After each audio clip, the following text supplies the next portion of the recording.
Politics లా పాదం మోపుడు party ticket పట్టుడు అలకట్ పనేమో గాని గెలుసుడే అంత ఈజీ కాదు. వెనకమర్లా పెద్ద లీడర్లుంటే పైరవులతోటి సీటు వాడతారు, నామినేషన్లు వేస్తారు. కానీ గెలిపించే బరువు ఓటర్ దేవులది. కమ్మగా తీయగా మాట్లాడాలి, మంచి మంచి హామీలు ఇవ్వాలి, ఉబ్బియాలే. పబ్లిక్ లా లీడర్ కు అంతో ఇంతో పతార ఉండాలి. ఏండ్లకేండ్లు రాజకీయాలు ఉన్నోళ్లే కింద మీద అవుతుంటారు ఒగొగ పారి. ఇక కొత్తోళ్ళు వచ్చిర్రంటే కష్టమే. కానీ గీ అక్క మాత్రం అలా గట్టి పట్టుబడితే ఎమ్మెల్యే సీటు ఉరికొచ్చింది. రాజకీయ కుస్తీలా రఫ్ ఆడించింది వినేష్ పోగట్. హర్యానా అసెంబ్లీలా అడుగు పెడతాంది. మళ్ళా కాంగ్రెస్ టికెట్ మీద పోటీ చేసి బీజేపీ లీడర్ మీద 6,000 ఓట్ల మెజారిటీ తోటి గెలిచింది.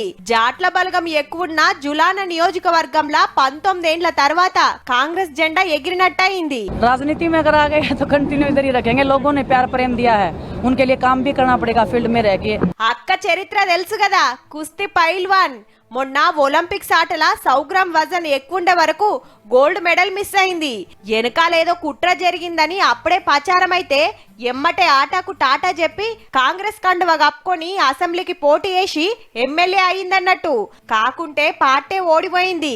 ఇక ప్రతిపక్షంలోండి సభల సర్కార్ తోటి ఎట్లా కుస్తీ పడుతుందో చూడాలే.